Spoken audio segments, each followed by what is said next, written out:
Twin flame synchronicities. Where is your energy? This video was created by request, and I'm using my whiteboard to help you dive into the world of synchronicities. Hi, I'm Agnes, and this is Reach Your Soul, a space to awaken, heal, and grow. In this video today, we won't just talk about the signs, we will explore how to work with them consciously. How can you understand them better and truly integrate them into your daily life? So that you don't just passively observe, but actually use them to support your personal growth. It brings great freedom when you learn to direct your energy back to yourself, because your real power lies in the present moment. When this happens, change can begin in every area of your life. Yes, it takes a lot of energy to manage all this. And that's exactly why it's important to recognize the helping hands around you. When you open up and say yes to the path, you will find deeper self-knowledge and inner peace. Enjoy it, take what resonates with you, and let it work within you. Thank you so much for every like, subscription, or thoughtful comment. It's beautiful to see how many of you are open to inner work.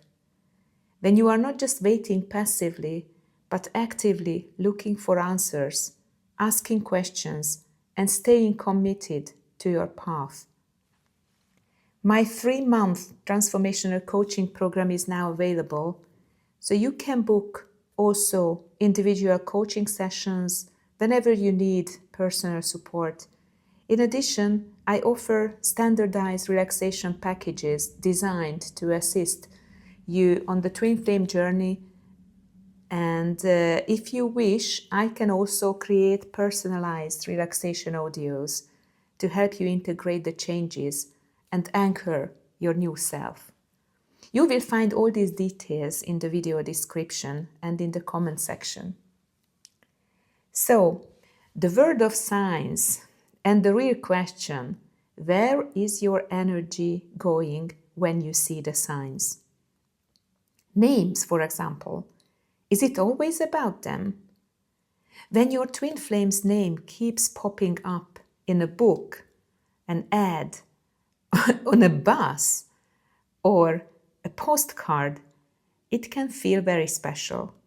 It might seem like a message from the universe, a sign that they are near. But what if these names aren't just about the other person? What if they are just reminders to come back to yourself? We often give our attention to these signs outside of us, forgetting that the true connection is always within.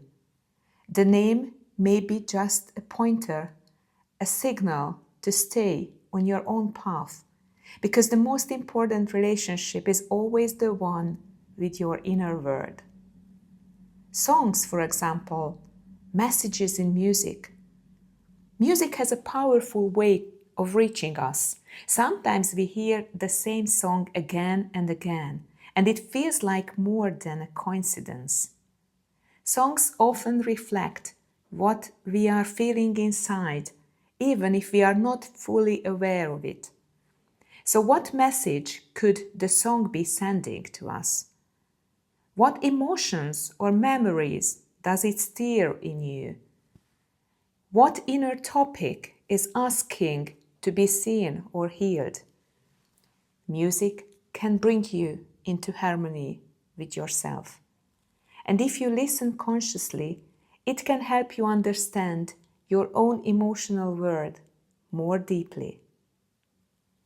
Let's look at the numbers. 1111, 333, 888. One of the most common types of synchronicities is repeating numbers.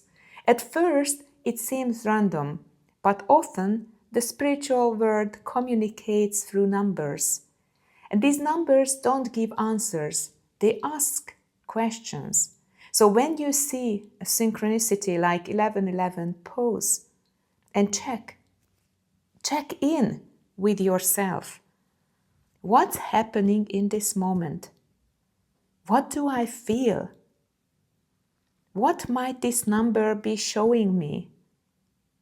What do I need to understand right now? These numbers can help you notice what's changing within you and point toward the direction your soul wants to go. Signs, for example, hearts or animals. Signs can appear in many forms. A heart-shaped stone, a swan in the water. Each one might carry a personal message for you. But don't stop at the surface and ask yourself, how do I feel when I see this? What could it be trying to teach me? And why did this come to me now? These signs are best understood not with the mind, but through your emotions and intuition. They are like gentle nudges that help you connect with your inner truth. As the universe is always communicating with you, you don't need to chase the signs, just be present and aware in the now, and they will appear. You don't analyze them, don't chase them, because analyzing and chasing is always past and future. And the past is mind here, the future is also mind, the present is soul. Signs arrive in the present, and they can only be understood in the present. So it doesn't make any sense to keep analyzing them. I experienced many synchronicities on my twin flame journey, just as you probably. At first, they made me happy, extremely happy, because they seemed to confirm that we were still connected. I got kind of addicted to searching for them and feeling that dopamine hit whenever I saw them. But soon I had to realize that it's just an addiction. I was addicted to the signs from outside. I waited for them. If they didn't appear, I felt hopeless. They gave me the illusion of hope, but kept me from the now. And the realization from this: real growth doesn't come from chasing signs. It comes from being fully present. The biggest sign is this: you are whole right now. You don't need anything to be who you already are. And now I bring you some simple practices how to work with signs peacefully and consciously. Try this short practice anytime a sign touches you. When you see the sign, just pause, breathe, and feel. You can even close your eyes. Place your hand on your heart and take a deep breath. Just acknowledge the sign with gratitude, saying to yourself, "Thank you, universe. I see it. And I trust you. I know I am guided."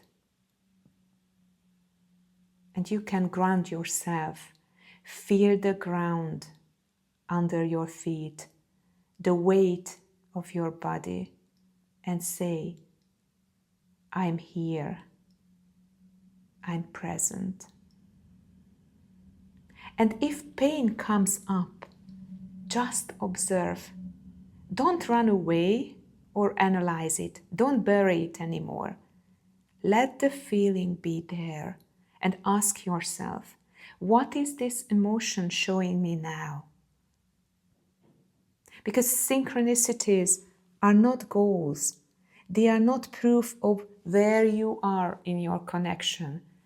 They are not proof of the other person being near. They are just mirrors. If you can see your own fears or longings in them, then they become gateways to your inner home. So don't collect them, acknowledge them, and let them go. Because the real connection happens when you return to the deepest synchronicity of all, yourself. If you like the video, feel free to hit like and share it with someone who might benefit from it. And stay present, stay conscious, and always trust your intuition. Every step brings you closer to your true self, and that's where union begins.